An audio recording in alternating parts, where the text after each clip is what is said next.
नमस्कार मित्रों, काफ़ी लंबे समय बाद फेसबुक पर लाइव हूँ। आज देखना चाहता हूँ कि मेरे कौन कौन से मित्र ऑनलाइन हैं। सभी मित्रों को बहुत बहुत हार्दिक शुभकामनाएं। 2026 बीत रहा है। पिछला 15 साल शैक्षिक यात्रा का रहा और बहुत ही उत्कृष्ट रहा। अब तो जीवन इस रूप में बिताना चाहता हूँ कि समाज के काम आ सकूं। अपनी शिक्षा दीक्षा और बहुत सारी आकांक्षाएं पूर्ण हो चुकी हैं। अब शेष जीवन समाज के लिए है। इसी चिंतन में जीवन बीत रहा है कि बाकी के जीवन कैसे बिताऊं और समाज के काम कैसे आऊं। एक सवाल मैं आप सभी से पूछना चाहता हूं कि वर्तमान समय में सबसे बड़ी दो सामाजिक समस्याएं आपके समाज में क्या है। मेरे बहुत ही प्रिय व्यक्ति हैं ललित जी, वो ऑनलाइन हैं, देख पा रहे हैं मुझे। ललित जी, मैं इस बात पर चर्चा कर रहा हूं कि वर्तमान में अपने समाज में सबसे बड़ी सामाजिक समस्या क्या क्या है। वह सामाजिक समस्या जो हमारे समाज को बहुत परेशान कर सकता है। ऐसे समस्याओं की पहचान करना सबसे पहले ज़रूरी है। और मेरी जो यात्रा है वो भारत के विभिन्न राज्यों में रहा है। शैक्षिक यात्रा लगभग संपूर्ण भारत की यात्रा मैंने की है। तो ऐसे में जो भी व्यक्ति मुझसे जुड़े हैं या मुझे देख पा रहे हैं या इस लाइव को बाद में देखेंगे, उनसे मैं पूछना चाहता हूं कि आपके क्षेत्र में समाज में सबसे बड़ी समस्या क्या है। दीपक मिश्रा जी, निज जीवन की समस्याएं हैं। हमारे आपके जीवन में बहुत सारी समस्याएं हैं और हम सभी उन समस्याओं का समाधान ढूंढना भी चाहते हैं, ढूंढ भी लेते हैं। फिर निजी समस्याएं प्रकट हो जाती हैं किसी दूसरे रूप में। लेकिन क्या हमने कभी समाज की समस्याओं के बारे में विचार किया कि समाज की क्या समस्याएं हैं।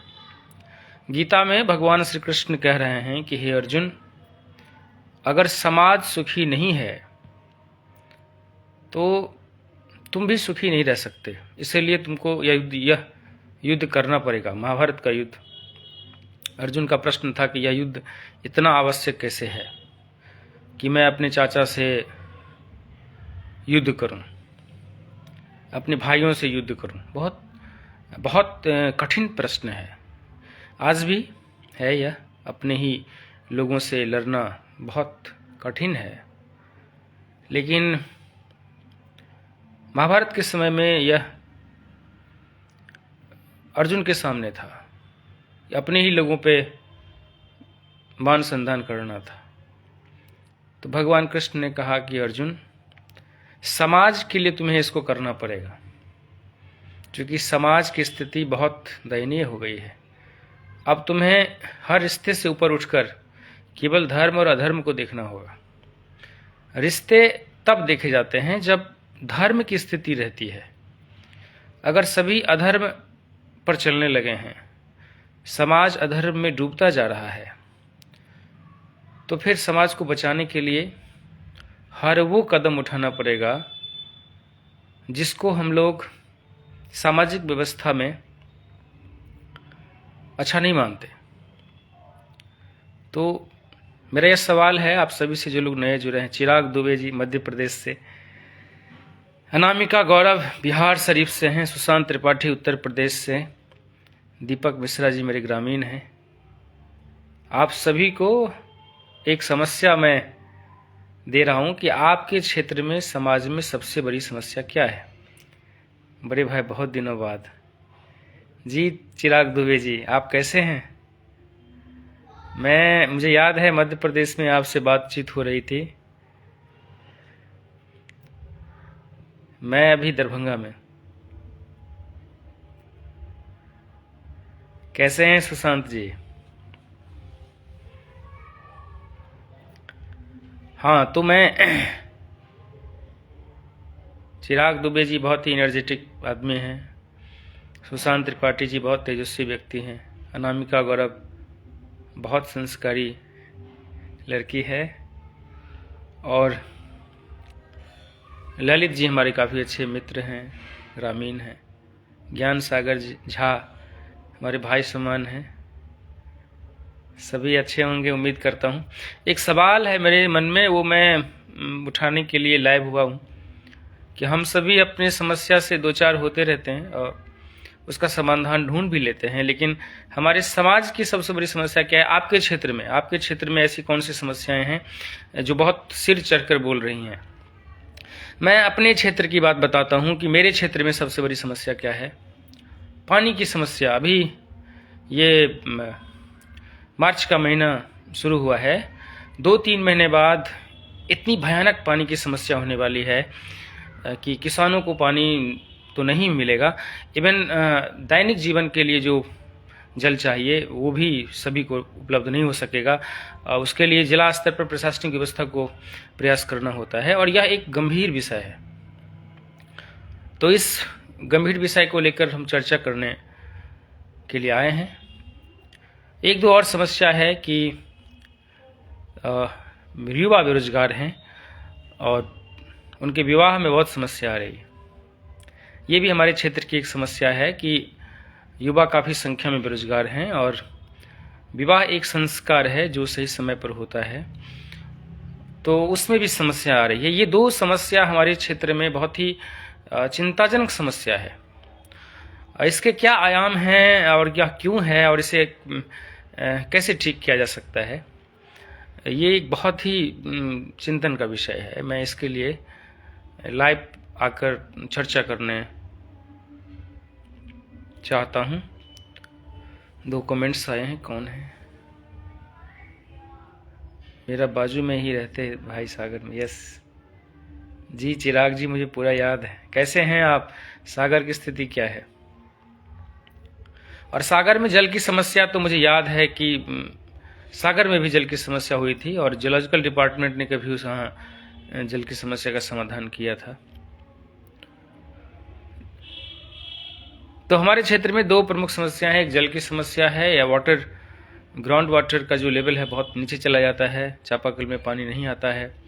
सरकार ने जो हर घर जल नल योजना चलाई, उसी के माध्यम से लोगों को पानी पहुंचा, लेकिन उससे भी पानी का स्तर बहुत नीचे जा रहा है। लोग आजकल सबमर्सिबल गड़वाते हैं, उसमें भी वाटर लेवल बहुत नीचे जा रहा है। तो ये एक समस्या है। और एक समस्या तो मैंने कहा कि युवा बेरोजगार हैं, तो उनके विवाह में भी समस्या आ रही है। तो अपने क्षेत्र की समस्या का पहचान करना, निज समस्या का पहचान करना बहुत आसान है। आपके जीवन में जो भी समस्याएं हैं उसका समाधान आप ढूंढ रहे हैं और ढूंढ भी लेते हैं, ढूंढ लेंगे, लेकिन निज समस्या तो बनी रहती हैं। लेकिन इसके अतिरिक्त हमारे समाज की जो समस्याएं हैं, उन समस्याओं की पहचान करना बहुत जरूरी है।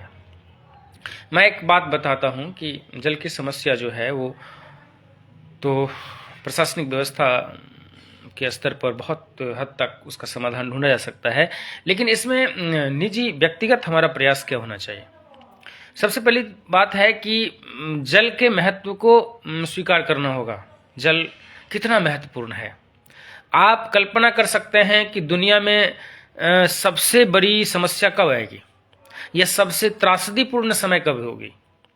दुनिया के अंदर सबसे भयानक, खतरनाक और इतना भयानक कि उससे भयानक कुछ भी नहीं हो सकता, वो समस्या क्या हो सकती है। देखिए, कहीं पर बम गिर जाता है, ज्वालामुखी फट जाता है, भूकंप आ जाती है, ये उतनी बड़ी समस्या नहीं है। ये प्राकृतिक समस्या आती हैं और उसका जो प्रभाव होता है लोग उसको अचानक से झेलते हैं, लेकिन एक ऐसी समस्या है कि उस समस्या से अगर दो चार होना पड़े तो उससे भयानक समस्या कुछ भी नहीं है दुनिया में। उससे भयानक समस्या कुछ भी नहीं है। क्या आप बता सकते हैं कि दुनिया में ऐसी कौन सी समस्या है जिसका सामना अगर किसी व्यक्ति को करना पड़ जाए तो वो क्या स्थिति होगी, आप कल्पना नहीं कर सकते हैं। रूहें कांप जाएंगी सबकी। वो कौन सी समस्या है? वह समस्या है किसी व्यक्ति को प्यास लगी हो, किसी व्यक्ति को प्यास लगी हो और उसे पानी ना मिले पीने के लिए। इससे भयानक समस्या नहीं हो सकती।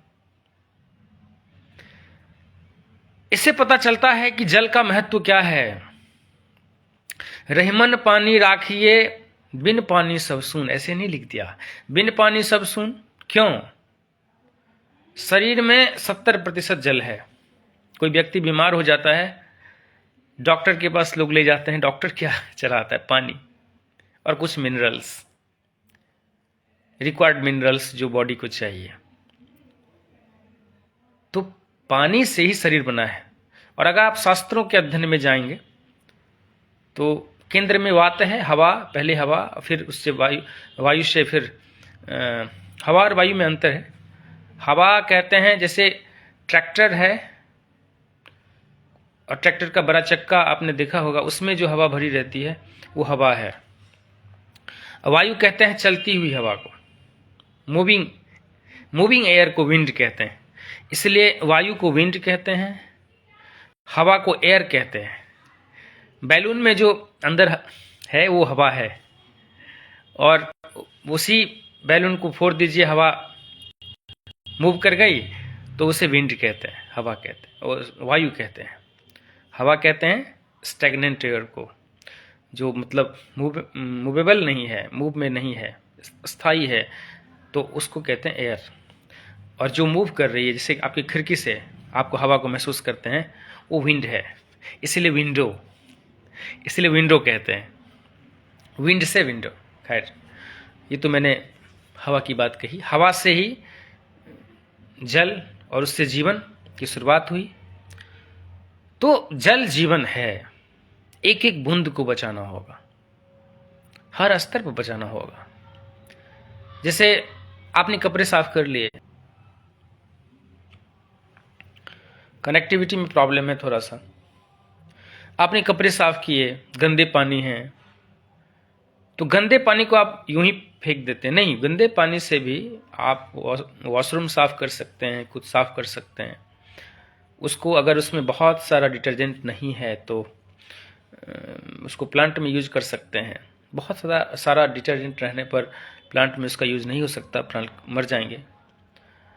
यानी ये मैं कह रहा हूं कि पानी को अपने लेवल पर आप मैनेज करिए कि आप कैसे यूजेबल पानी को जो है सो कैसे कैसे यूज करें, क्योंकि पानी बचाना बहुत अनिवार्य है। पानी जीवन है। हर स्तर पर जब पानी बचे, आप कहेंगे कि एक मेरे बचाने से, मेरे करने से क्या होगा, ऐसा नहीं है। हर स्तर पे जागरूकता आएगी। हर स्तर पे जब जागरूकता आएगी तो पानी बचेगा, जीवन बचेगा। आइए इस पर हम एक दिन विशेष चर्चा करेंगे कि पानी को आखिर कैसे बचाया जाए, कैसी जागरूकता चाहिए पानी बचाने के लिए। जब जल ही जीवन है तो जल को बचाने के लिए कैसी जागरूकता चाहिए, इस पर मैं फिर एक दिन लाइव होऊंगा, केवल जल बचाने के लिए। दूसरी समस्या है युवाओं में रोजगार का अभाव। इस पर चर्चा करना जरूरी है कि युवाओं के बीच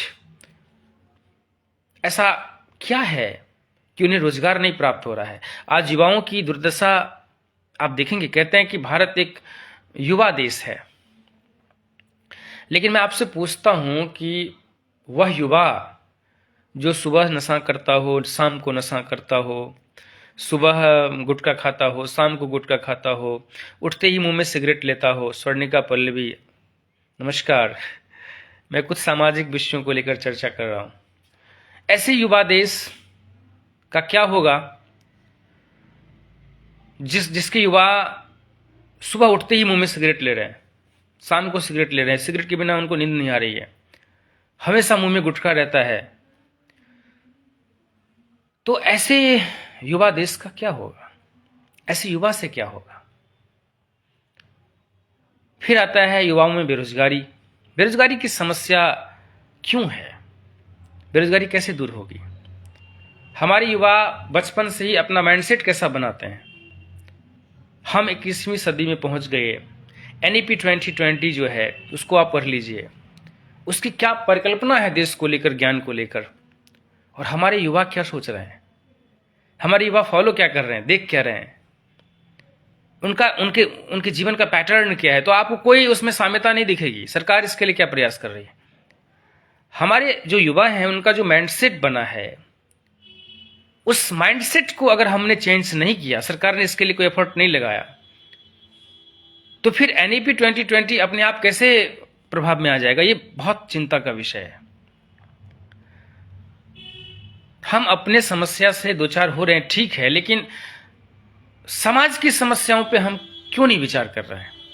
गीता में भगवान श्री कृष्ण अर्जुन से कह रहे हैं कि अगर समाज सुखी नहीं है तो अर्जुन तुम सुखी नहीं रह सकते, और अभी समाज की स्थिति बहुत खराब है, सभी अधर्म पे चल रहे हैं, इसलिए तुम्हें शस्त्र उठाना पड़ेगा अर्जुन। नए समाज की स्थापना के लिए तुम्हें शस्त्र उठाना पड़ेगा। अधर्म पे जो लोग चल रहे हैं सबके ऊपर तुमको शस्त्र संधान करना पड़ेगा नए समाज की स्थापना के लिए। इससे पहले कि फिर से महाभारत हो जाए, फिर से कृष्ण को आना पड़े, फिर से अर्जुन को आना पड़े, हम क्यों नहीं अपने समाज को बचा लें? समाज को हम नहीं बचाएंगे तो समाज दुर्दशा को प्राप्त हो जाएगा। और ऐसा क्यों है? क्योंकि हम अपनी ही समस्याओं में उलझे हुए हैं। हम समाज के बारे में सोचते नहीं। हम अपना स्टेटस, अपनी लाइफ स्टाइल को सुंदर तो बनाना चाहते हैं, लेकिन अपने समाज को सुंदर बनाने के लिए नहीं सोचते हैं। और याद रखिए, आप अपने जीवन को कितना भी सुंदर बना लें, अगर समाज दुखी है तो वह दुख आप तक लौट कर आएगा और आप सुखी नहीं रह सकते। इसलिए अपने क्षेत्र के समस्याओं पर विचार करिए, यथासाध्य उसके लिए प्रयास करिए। प्लेटो का कथन है कि सच्चे हृदय से जो चिंतन किया गया विचार है और उस विचार को किसी प्लेटफॉर्म पर अगर दिया जाएगा और लोग उसे सुनेंगे, तो वो कहीं ना कहीं दिखेगा, वो कहीं ना कहीं वर्क करेगा। क्योंकि जब कोई सजग होकर स्टडी करता है, अपनी एनर्जी लगाता है उसमें, और उस विचार को ग्रहण करके उस विचार को आत्मा से बाहर छोड़ता है, लोगों को बताता है, तो वह विचार क्रांति लाता है, वह विचार बदलाव लाता है। मेरा आप सभी से निवेदन है कि मैं पर्टिकुलर सभी सामाजिक विषयों पर लाइव होकर चर्चा करूंगा। बहुत दिनों बाद मैं लाइव हुआ हूं, लेकिन अब मेरे पास एक मकसद है, और वो मकसद स्वार्थहीन है, उसमें कोई स्वार्थ नहीं है। मैं केवल समाज को जागरूक करना चाहता हूं अपने सामाजिक समस्याओं के प्रति, पारिवारिक समस्याओं के प्रति, निजी समस्याओं के प्रति भी। अपने क्षेत्र में, आपके क्षेत्र में सबसे बड़ी